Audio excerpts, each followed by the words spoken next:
back and forth. What makes it change directions is when you change that, like a figure eight. A figure eight is not this. It's not like this. It's like this. And then the reason that it has to go up and down and around because it's horizontal and vertical. Try and make a box that's just vertical. Make a box that's just horizontal. So how can you make a circle without the vertical and horizontal? A circle is really a box without corners. So if I make an arc like this, is that arc vertical or horizontal? It becomes a slant because a slant is your oblique. So when you go into a box, you connect the two corners, you have your oblique. So in order to go from horizontal to vertical and vertical to horizontal, you have to actually pass an oblique position. Your oblique position is part of the transition. In other words, if I go like this, that's horizontal, and I go like this, it's vertical, depending on where it is. But if I go like this, it actually went from vertical to horizontal to oblique, and then if you settled it, it became back to vertical. So you have an instant of vertical and horizontal throughout your movement. That's the problem we have tracking because if we don't use our elbow and the arms are too stiff, then you can't create, try writing with a stiff arm. You can't really create motion. You have to integrate your arm. Even though you might be writing like this, you have to move your forearm. You have to move your elbow. The bigger the word, the bigger the movement. So we're doing this. That's really a piece of this, a piece of slant, and a piece of approaching downward. So we're going like this. One. Here's your vertical. I did, at some point I had to pick my arm up to this. So that's folded. And I turn. Then when I turn, I have to go to a slanted position like this in order to find horizontal. And then when you throw your arm out, there's an arc that goes this way. So you can't track the pattern. It's very hard for you to connect the movement so that it's connected with the body. So that's why visualization is very important. Visualization is the ability to track the movement as if it was a line in space. So some people have good visualization, some people have a little trouble with that. So visualization comes through as part of maybe what you imagine it to be. So when you apply a technique, you imagine you're blocking, and you imagine you're intercepting. So when I do this, is that a block or is it a strike? Is it a block or a strike? Huh? You know what? It's opposite. Because it's a motion. It's how you, what the intent is and what you plan to do with it. So, Rob, so using just an arm like this, if my hand is doing this, it's doing nothing in between. And my mic's not on.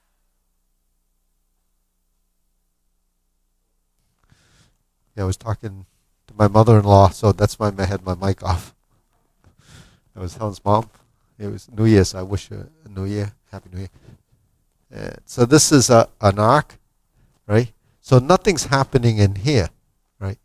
So if I just get my hand to here, I can intercept his hand by turning. So that's what I mean by some arm and some body, some movement. You create the direction of movement. Once your hand is in this position, then all you have to do is that, right? But first you have to get the right this, which is your structure. So if I make this and I turn, I can do it excessively by turning and doing that, or I can just create that arc. So what I did there was I sunk my elbow, and it was softer. But when I get to here and I turn my body, now it goes down. I found vertical. When I do this, I found vertical and arc. That's what a circular block is, right? Isn't a circular block like this? Well, what about this? That's circular too. What about this? That's circular too. It's circular like this, inside. Circular like this, edge. Right? Circular like this, the back of the hand. Circular like this, on this side. Depends on which, part of the arm you're using as an intent, right? You have four sides. I can go like this. I can go like this. I can't really do that. That's really not so effective unless you do this. So it depends on where your elbow is in relative position. So we do something like 3-star continuous punch. You have to track the movement and make it so the body creates that. So the body creates that, and then this follows. And then we're here, and then we're here. But just take a look at this. I created something like in Fu Hak when you do this, right? But a little bit bigger. I mean, your body can only move so many ways, and it falls into a common similarity in motion. So if I go like this, and I go like this, that's a smaller motion. The action is essentially similar. So you can see, when you learn something, you can't identify it because you can't cross-reference it to anything else. Because everything you think you're learning is completely different from the other thing, because you're not relating it, because this is happening at this moment in this form. That's happening, another time in another form. So you're not actually connecting it. You're not connecting the dots. But up here, it will connect. It'll connect here because it starts to fall into a category of likes. So they have similarity in motion. So what you have to do is change the size, right? So when I'm here, or when I'm here, and when I'm here. So you have these, but can we identify them? When we go like this and like this, they're all the same type of, it's a middle block, a variation of a middle block. This is a chop. This is a leopard. But at some point, your body has these patterns built into it. That's why the long-term practitioner has all these patterns programmed into your system, and you can track and identify it. So there's no shortcut to that, because it's an experience, right? The longer you've done it, the more systems or more forms you've done, the more experience you would have. Then it falls into the same categories again of similarities. Diagonal strike, drunken fist, water punch. All of these are the long movements. Then you have your middle. 1, 2, 3. 1, 2, 3. Right? Middle, middle, cross, cross. The same category, right? So we talk about this is palm out, palm in, cloud hands, Fu Hak, right? So those are similar movements. Circles. So that's what we have to understand as a practitioner. Then the body starts to see that there's a common thing there in the position, and you have to tie that to your legs. So we do cloud hands like this. We turn to the corners. If you did Chen style, they do their cloud hands cross like this. They use a open hand like Fu Hak. So, because Chen style is one of the older styles in Tai Chi, and it was actually taught over near Henan province, and actually there was a lot of Hung, southern Hung there, and maybe that had some influence, because some of our Gungji movements are like some of the movements that they have in some of those styles, so you can see sort of the cross contamination of styles. When you have this, we have this. What's this? You right? It's a cross block. It's coming in, right? So that's a piece of this. Isn't this in Kung Fu? Don't we go like this and then come in? but you see it on the oblique because it's coming in and slanting like this. But if I was coming from here to here, you would see that. Right now, this is palm in. Well, what about this? That's palm out. That's your salute, the opening movement, right? What about this? Now what? What about this? Brush knee and push. So on one side, it's cloud hands. Opening, opening.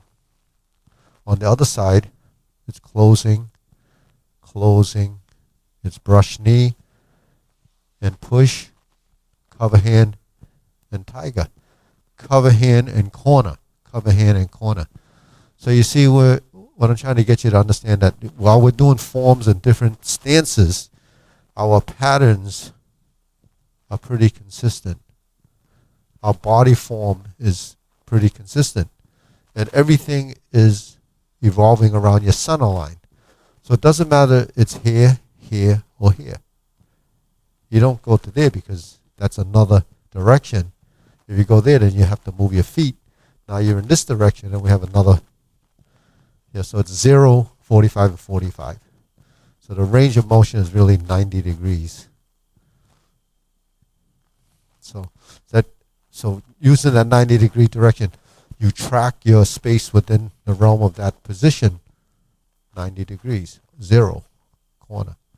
So what creates the corner positions? What creates the corner positions, Lawrence?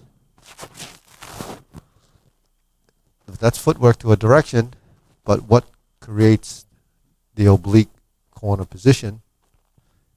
It's your body, right? Your body, oblique body form. So we don't see the oblique body form unless you're looking from above. Then you would see that the body is facing the corner, right? So there's a relative position. Center, center, center, center, right? So the variant from here, center, oblique. You see, that's what we modify our positions based on how we manipulate our skeletal structure to find those positions consistently. So if you can't get the triangle, the square, and the circle embedded in your body as a recognition of what that is, then you really can't find the accurate position for it. So that's only looking at it like this. But what about this? What about this? So that's why it's so complicated for most of us to figure it out. So anyways, that all stemmed from this. See, Samsandingwan Kao, it's called 3-star continuous punch. Samsing is 3-star, just like Chat Sing is 7-star, right? So 7-star and Samsing, they get these, even back in the day when they were teaching this stuff, they kind of tied it to like astrology, the 7 stars, the 3 stars, the Big Dipper. In Tai Chi, you'd have the Big Dipper movement, so anyways. Yeah. All right, let's do Fu Hawk. And right after the salute, we go right into basic low block, basic middle block, right? Basic cutting hand, basic push. All fundamentals. Okay, ready, go.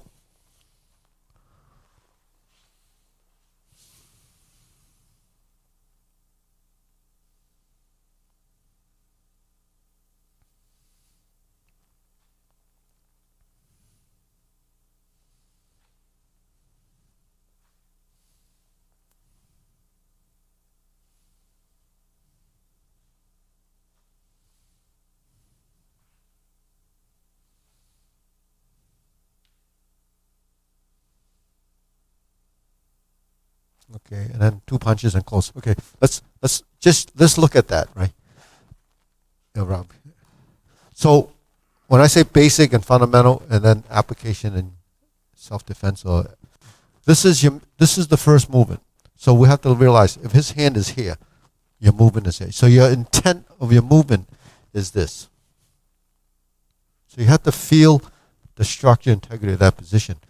But because we're doing a form, it's a feeling and it's an expressing of that movement, that this is what we're doing. So when we say conscious intent and how you use the sort of your will to do that movement, you have to create the structure and integrity of that position. It's not just going there and we know it's a low block. You have to almost feel the movement as if you're moving something.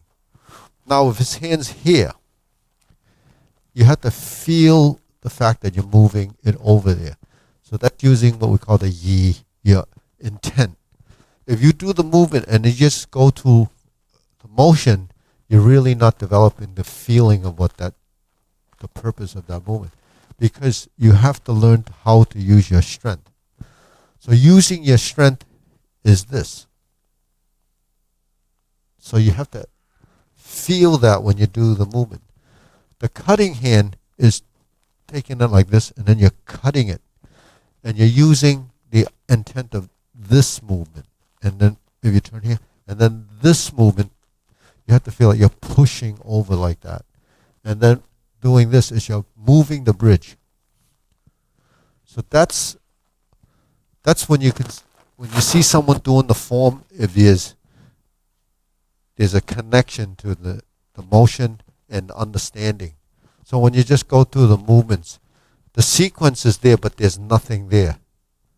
So that's a difference sequentially between a novice, intermediate, and advanced, and someone that has a deeper understanding. Because when the person does this, you can see that the movement actually has a purpose.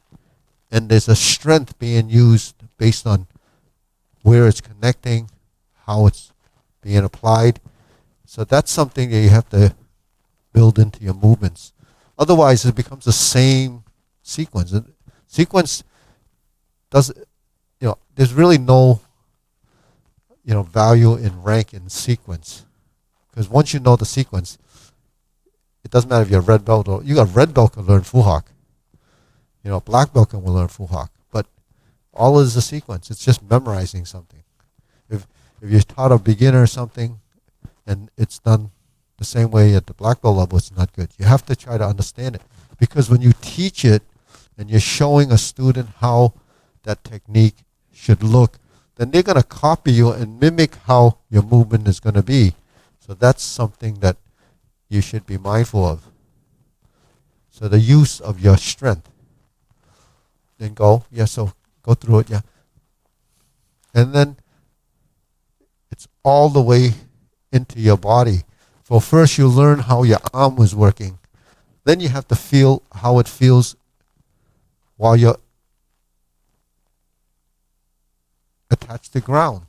Because if you're just putting a lot of strength in, you have no foundation, and you don't have a grounding, then your legs are not responding to your arm.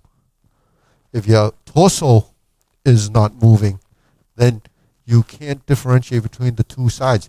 While this is something that we might not even think about, but when we're here, when you do this, it's being felt in the soles of your feet.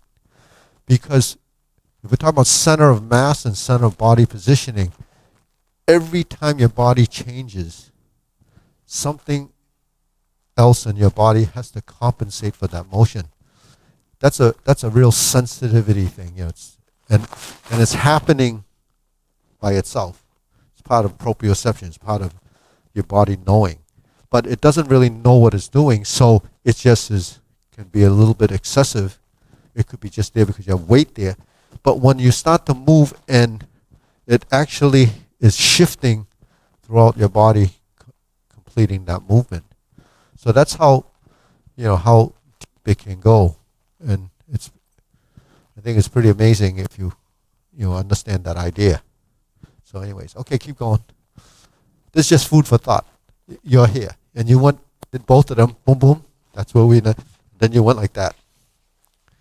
So when we go from stance to stance, we're down to footwork. So every form in Gung Kuen, we do this. We're practicing that.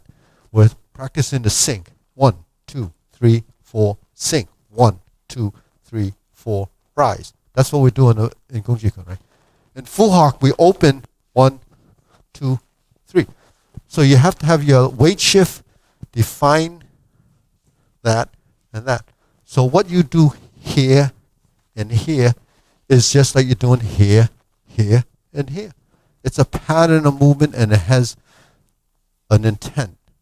So when you go down and you come in and you do this and you do this, you have to have in mind that the intent of the strength is here and here and here. Then your legs develop the same feeling as this and this. Because if I'm here and I open my leg here, how do I know if there's strength here or here? Right? How do I know? Because that's what you're doing. So your leg, if I go like this, and then knock myself over, it's because I didn't expect to be meeting a force or an object. Now we're dealing with a human being, so there's a response on both sides. But do it against a pole, it's not going to feel the same because there's no give and take. So, I don't advise going home and practicing on lolly columns because the lolly column will win and it's not going to help your form. You have to do it with a real object. Not that she's an object, but but the leg, you have to do it with a leg. Yeah, so you hear. So that's what we're doing with our stances. And then we sing. Then we turn. Right? And then, or we come up. So those gongji is like this. Fu Hawk is like this.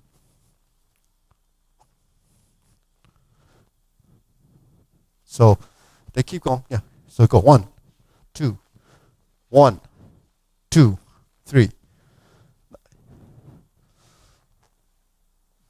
Keep going. Yeah. Fu Hawk. Fu Hawk. Not good. So when you do this, don't lose your up torso. You're here. You have to sustain yourself in the stance. Don't break upper body and lower body rooting. You have to be stable here because the strength comes from here. So your legs is alternating the strength from compensating to here, compensating to here. So inside of the leg, outside of the leg, front of the leg, back of the leg. It's all involved just like inside the arm, outside the arm. So why don't we feel that?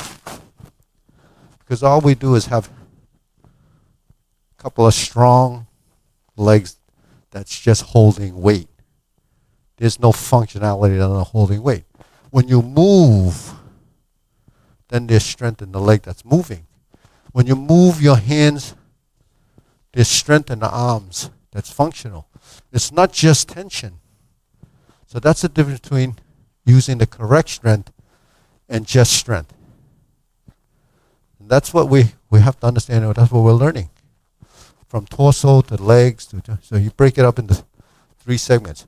Upper body, lower body, middle body. Go up again. Yeah. So yeah. So remember this and the shoulders, right? Before it went a little big. Yeah. Okay, go. Oh, so here. So when we're here, because this is kind of new to you, but shoulders down. Yeah, like that. Okay, so then scoop. Okay, let's do the scoop again. Scoop. Okay, scoop.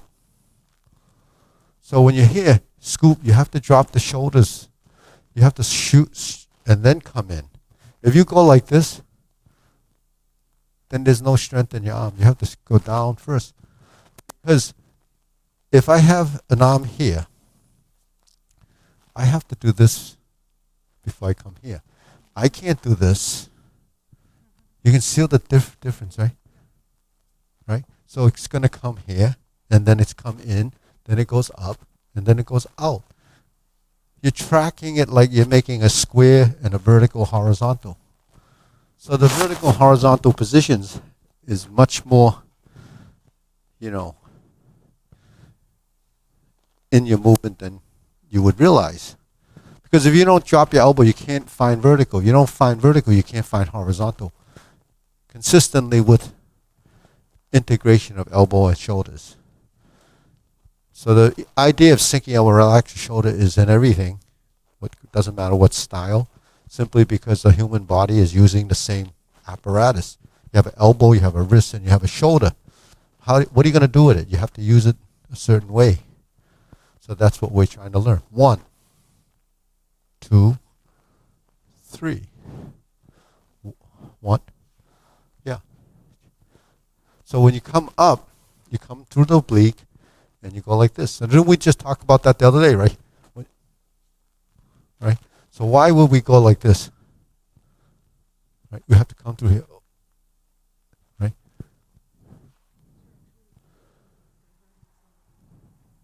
Yeah. Well, you're diverting, but you also have a mechanical advantage at this point. Because if I go like this, and I just want to lift from here, I actually am lifting 90 degrees of this and using force. When I go like this, I'm like this. This position is a position of neutralization and diverting. So when the force is here and I end up here, I have a better chance of going vertical before I go to horizontal. Now I had to turn my waist in order.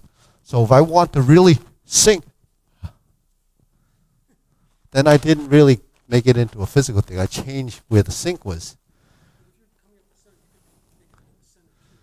Yeah, but you can change that center. Right? You change that center. Because you're mobile, that's dead. Right? Because that force is coming here. So when I'm here, then you don't know where that point is any longer. Because this is called live strength. So live strength is moving. You change it as a position to apply. Dead strength is like, like an object. You put a weight there, that's it. It's not going anywhere. If that, whatever that's holding it up is not strong enough, it's going to collapse because it can't move, right?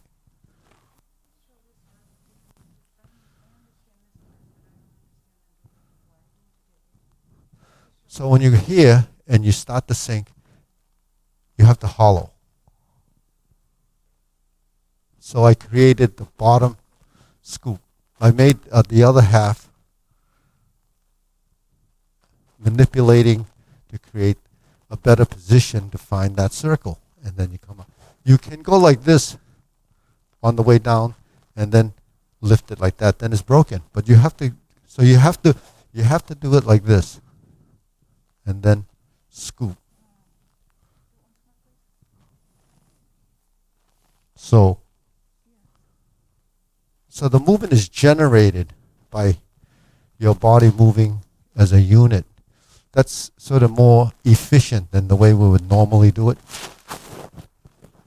The reason why I teach and think along these lines is because, teachers always say, especially the old generation teachers, tell you not to use strength. Tell you, don't be so anxious. Don't anticipate. Don't waste your strength. So then you have to think about what they're talking about, because they don't really tell you what to do. They just leave you there with that thought. And then you have to go through it trying to discover what they're trying to tell you. They might know it, but they're not going to tell you. They want you to figure it out. Because when you figure it out, you actually will know it better. If they tell you, you think you know it too. But you only know it here, and you really don't know it. So that's the old school of thought actually has its own reasoning for doing it. In the long run, you become much more skillful because you have to develop, the physical side of learning. You develop the problem solving of these things, and it actually helps you go through the day and helps you go through life solving problems. So it teaches you the way your mind's supposed to be operating. So it does make you smarter. So that's how, I went through all of this to learn how to do it. And this is how I teach, because this is what I've discovered. Now, um, you can take the same information and rework it and maybe come up with something even, more insightful. But that's really the whole process. And, people that study the traditional arts, a lot of people fall through the cracks because they just give up, or they don't know what they're trying to find. Back in the day, right, what are you trying to discover? What did people say we're trying to say? We're trying to get it. Trying to get it. What is it? Right? Right? When we use the term it, trying to get it, right? What is it? Nobody knows what it is. You just keep working toward it and try to make that discovery. And that it, to some people, is this mysterious thing in outer space, and some people are a little strange like that, right? And they're kind of like off the wall, thinking that they're waiting for it to come. So, and that's a certain personality. I think I'm a little more realistic than that, but. So anyway, so we got what did we get to here? Here.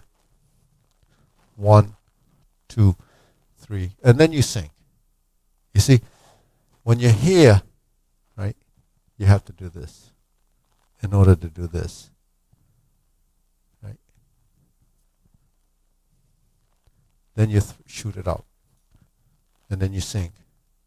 Then you curl. Elbows out. 1, 2, 3. 1, 2, 3. 1, 2. 1, 2, 3, 4. So your elbows not out, in. And then you close. So, though that kind of strategy to work your movement is really following the principles.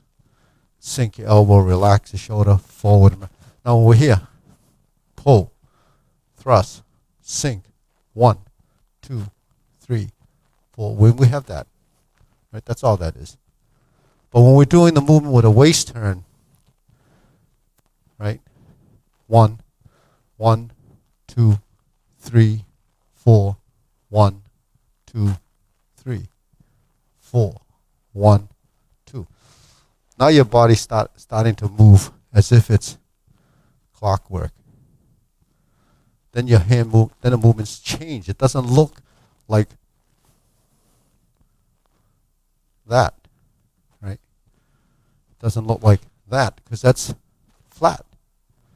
See, so when your movements start to get spatial and dimensional, then all these things start to happen. Your body becomes really in tune with space. So when we talk about preventing age-related degeneration, it does help because, what the average 70-year-old or what they probably could, if you try to teach them that now, they probably have a little trouble with it because the body's not programmed. It took decades to get to that point. It's not going to happen tomorrow because that person is dysfunctional because the wiring is all gone. It's not there. It's very hard to redevelop it unless you start earlier. So that's why people that started 10 years ago has the advantage, 20 years ago has an advantage, because it's in your wiring in the network. So we're building those. So if you've been doing it for 20 years, you have an advantage over someone that's just starting out at this age. Because you know how long it takes, right? Right, Rob? You've been doing this, 30 years? 30, 40 years? Because he did some other stuff before that. So, yeah. So let's just go through the 2 sections. See if you can capture some of those ideas. Yeah. Ready? Begin. Hup. Go.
So when we're here,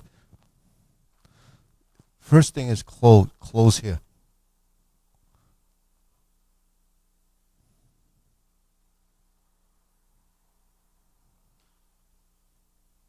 Then you build. So one way you can stand here and just do 100 of those, and then it'll get round, and then eventually your body will shift and it becomes like a blend of how it should be moving. So it's just, and it has to be round. It's called the cat washing its face. So you're washing it, but the hand. So your hand has to be like this. Don't have your fingers like this. You have to have it like this.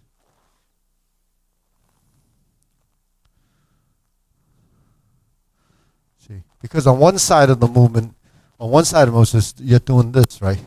It's down. Right? On the one other side of the movement is up, down. Right? This is an up movement, so your intensity is up. On the down movement, this is down, but then on this side is up. So that's why it has a strength to it that's balanced and twofold.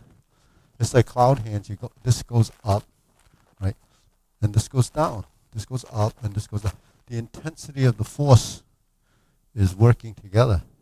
There's a dynamics that's working it together. So there's a balance. Okay, one's passive, one's active, one's passive. And then the body will shift. So while we're learning, we're thinking about it, we're conscious of it. But then we forget the legs. Once you get the legs, then you forget the body, and then you forget the hands. So your body has to kind of get everything to happen sort of subconsciously, and then your body will go to the next stage of evolution. So that's a lot, right? Okay, we'll bow. Ready? Up. So we're going to Mohegan tomorrow. No classes tomorrow.